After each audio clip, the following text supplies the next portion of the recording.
I'm Dr. Stephen Hotze. I'm a physician from Houston, Texas, and a businessman who's built a health and wellness center over the last 22 years that now employs approximately 75 individuals. In that, we started with 2 people initially, and we built up this business that provides income to these individuals and their families. Not only do we provide them with their compensation in form of salary, but also we provide them with health insurance, and they depend upon that. I pay for that health insurance. The federal government doesn't pay for the health insurance. But our staff is concerned, as the employees are of many small businesses, about what the future holds with the advent of Obamacare.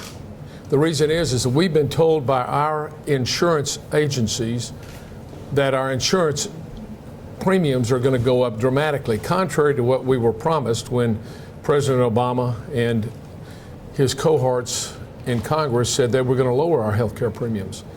They're going to go up so substantially that many small business individuals will not be able to afford the increases, and because of that, they're going to have to eliminate health care for their employees.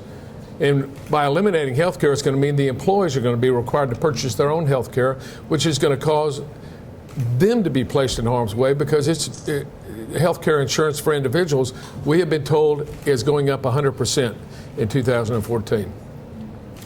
So what we were promised was a new health care policy and change that would be good for all Americans.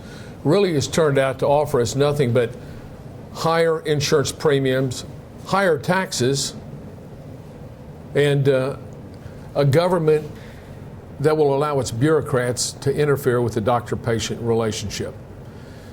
And because of that, I felt compelled to try to do my best to overturn the Obamacare bill. And in discussing with my attorney, Andy Schlafly, who's General Counsel for the Association of American Physicians and Surgeons, he came up with some very innovative ideas on a lawsuit that will be filed today in federal district court in Houston, Texas, with the sole purpose of overturning Obamacare. I don't believe Americans, or at least most Americans, tax-paying Americans at least, don't want any higher taxes. They don't want higher insurance premiums. And Americans don't want the federal government with its bureaucrats dictating the type of medical care they're going to receive. I'd like now to introduce Andrew Schlafly from American Association of Physicians and Surgeons for his remarks. Thank you, Dr. Hotze. Thank you so much for having the courage to challenge the Patient Protection and Affordable Care Act, more commonly known as Obamacare. We're now in May of 2013, and this monstrosity is starting to take effect. It becomes fully effective January 1st of this upcoming year. And it's now become apparent that the Patient Protection and Affordable Care Act does not protect patients. Many patients are losing their insurance, and it does not provide affordable care.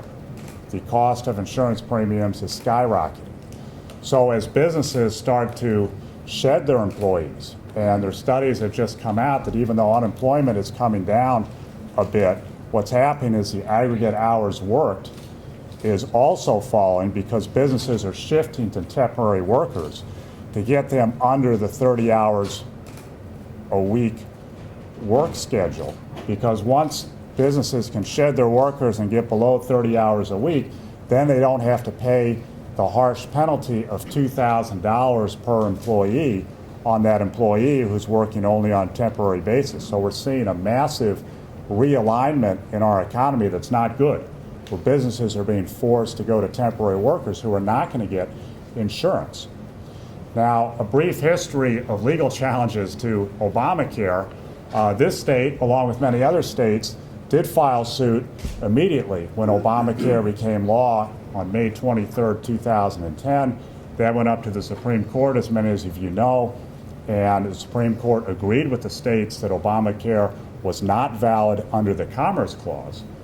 But then the Chief Justice came up with a new theory that had never been argued seriously by either side, and he said it's a tax. So we're going to uphold Obamacare as a tax. And that's where it stands. However, nobody, when they were passing Obamacare, took the Constitution as seriously as they should have. And Article 1, Section 7 of the U.S. Constitution says that all bills that raise revenue must originate in the House of Representatives. Obamacare did not originate in the House of Representatives. What they did, what Harry Reid and the Democrats in the U.S. Senate did, was they gutted another bill that had passed the House of Representatives, but that other bill was a tax credit bill for veterans. It was not a revenue-raising bill. So they did not amend a bill that had been a revenue-raising bill in the House, and therefore they did not comply with the U.S. Constitution. So the primary claim in our lawsuit, which we're filing in federal court this afternoon, is that Obamacare did not comply with the origination clause of the U.S. Constitution. Dr. Hotze and his company has standing to challenge that under the 10th Amendment.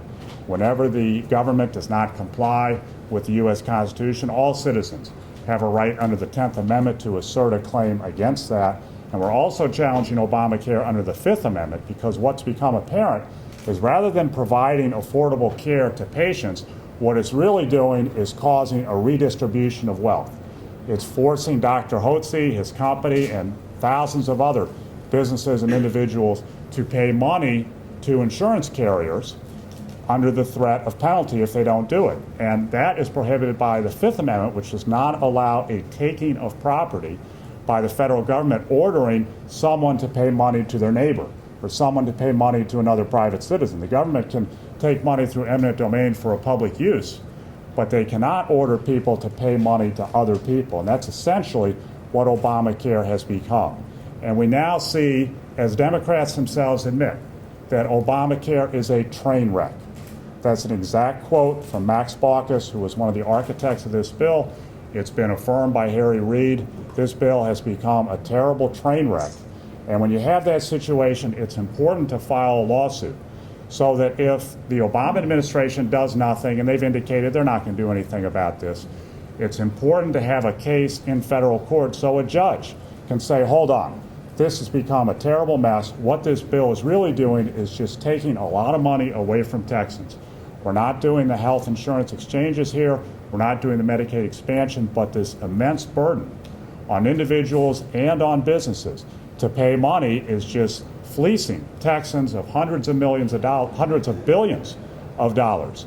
And it's important for a federal judge to review this and recognize that the bill was passed in violation of the origination clause and it's in violation of the Fifth Amendment, and therefore it should be blocked and enjoined. And we're filing this afternoon. I have extra copies of the lawsuit, particularly for the media, and I want to thank all the representatives who have appeared at this press conference. It's tremendous having your support on this, and we're going to proceed forward. We expect this to move quickly to the Fifth Circuit, and if necessary, to go up to the Supreme Court. Some people say, well, the Supreme Court is not going to reverse itself. They've upheld it once, but there are a lot of new facts about this bill now that were not there when the Supreme Court reviewed this the first time. And in fact, the U.S. Supreme Court does reverse itself many, many times. It's not publicized. But they need to look at this bill a second time, and our lawsuit is going to give them that opportunity, and we expect to prevail. Thank you very much. Do we have any questions? Doctor, are you funding this lawsuit by yourself, or are the taxpayers involved in this? No, this lawsuit will be privately funded by myself and other individuals that believe in the cause. Is Lieutenant Governor Dewhurst kicking in for it? I'm sorry? Is Lieutenant Governor Dewhurst helping to fund it? He originally was scheduled to be at No, the he's not. He is not. Although I would be glad to take his funds. Dr. Hotze, it's you and other business owners, is that right? And how It's myself in my business. I filed it individually to do it that way, but I do have set up a legal defense fund to be able to fund it for other individuals that it will benefit. Doctor, the Lieutenant Governor was scheduled to be here. Senator Patrick, do you know why he's not here? I don't keep the schedule. Okay. Are you a little disappointed that he didn't show up? No, no, I'm not. I'm very appreciative is the great support I have among the state representatives and state senators that are here. They're committed, and they believe that Obamacare is a real danger to nation and a great danger to Texas. And they would like to see it overturned as well. And so I appreciate their support in signaling that to the people here in Texas as well as the people in the nation. There have been discussions that there are Republicans on both sides of the aisle that say there are some elements of the Health Care Act that are good, helping parents with college-age kids to get in. Is there anything? Is this an all or nothing? This would overturn. The intent of the lawsuit is to overturn Obamacare, and I'm not willing to debate the benefits or the adverse effects of Obamacare. I don't think that's necessary. The fact is that it was passed unconstitutionally by allowing a revenue bill to start in the U.S. Senate in direct violation of the U.S. Constitution, which says all bills have to start in the House, just like in the Texas House. All revenue bills start in the House. They don't start in the Senate. It's the same way in the U.S. Congress. Why do you think that the Supreme Court missed that key element? It seems like that would be something that they would have been aware of. It wasn't raised. The Supreme Court, like any court, generally is only able to address issues that are raised and issues that are before it. And that's another reason it's so important to bring this lawsuit, because there may be many judges, federal judges, who say, you know what, someone's got to step in and fix this train wreck before a lot of people get hurt. But a federal judge cannot do anything unless the case is brought to the federal judge and an argument is raised. And the origination clause argument was not raised in the original case. No one expected the Obamacare to be upheld as a tax. Nobody on either side. That came out of the blue at the last minute. This is a tax. There's been a lot of discussion that, well, maybe the court was expecting another challenge right away. And they say it's a tax. Okay, now it can be challenged as a tax. Well, that's what we're doing. Was there an aha moment for you as you were going through this and found out that there is a point of order here? Indeed. And it's something of this magnitude. Whoa, it violated this provision that's right there in the Constitution. And of course, not everybody, reads and follows the Constitution the way people used to. We know that. And some people say, well, they haven't paid attention to that provision for years. Well, something of this magnitude, at least they should follow the law. At least they should follow the Constitution at this magnitude and the harm we're about to see with this massive train wreck. The administration did argue, of course, and you say it came out of the blue during the arguments that this was a tax. That's one of the things they considered. It wasn't something that the court just made up. It was something that the administration did argue as part of their case. So would it not make sense that somebody on the court, those smart people on the Supreme Court, they would say, look, it's a tax, and so it has to start in the House. Do not do not collect. But the courts don't do that, though. Just because someone said it's a tax doesn't mean anyone asserted the argument of the origination clause. And courts, particularly the Supreme Court, they don't jump into an argument. They want to see an argument vetted in the lower courts, for example, and it was not vetted in the lower courts. The Supreme Court would not address something on their own like that. They wouldn't say out of the blue, well, it's a tax, but we found this other provision that violates. They wouldn't do that. They have to go with what the people argued before it, and no one argued a violation of the origination clause. Is there a state lawsuit pending? Parliamentary point of order than constitutional challenge? The parliamentary rules set the rules for how things can be substituted, correct? But we're beyond that. If no one in the House raised a point of order, if no one in the Senate raised a point of order, that does not mean they can violate the Constitution. All of us, as citizens, are entitled to raise our own point of order, if you will, and say, wait a minute, that law violates the U.S. Constitution. We all have that right under the 10th Amendment to do that, and that's what we're doing. Is there a state lawsuit going on now, and have you coordinated with the Attorney General about that? I just don't know. There is not. The state of Texas, Attorney General Abbott, joined the other states and filed in Pensacola, Florida in March of 2010. And they took that up and they challenged Obamacare under the Commerce Clause, and they prevailed on that argument. But they never raised the origination clause because no one expected the bill to be upheld as a tax. So that case is over. And that's done with, and there's no other court, there's no other case by the state of Texas. And is there another private lawsuit like this anywhere in the country that you know about? There is one other case brought by an individual in D.C. District Court where he originally sued under the Commerce Clause.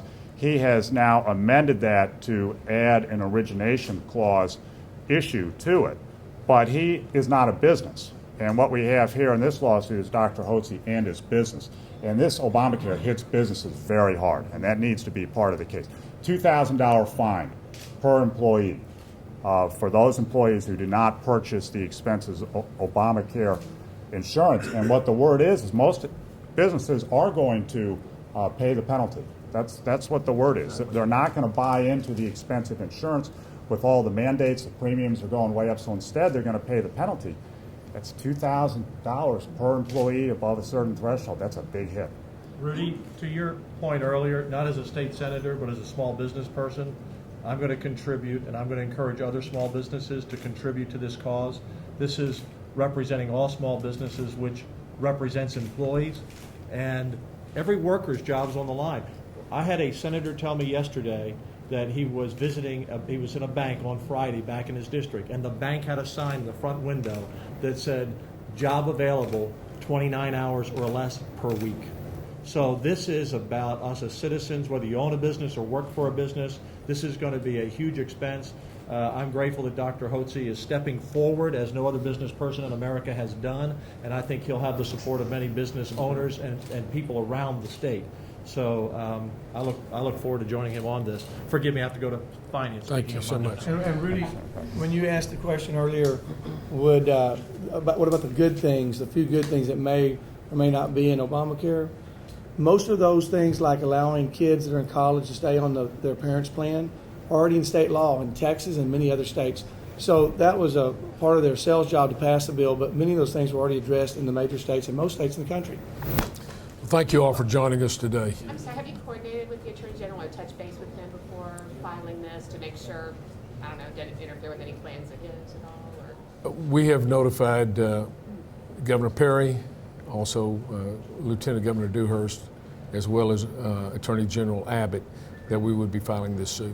No one raised any objections? No objections were raised. Thank you. Thank you all so much, and thank you all for joining us today.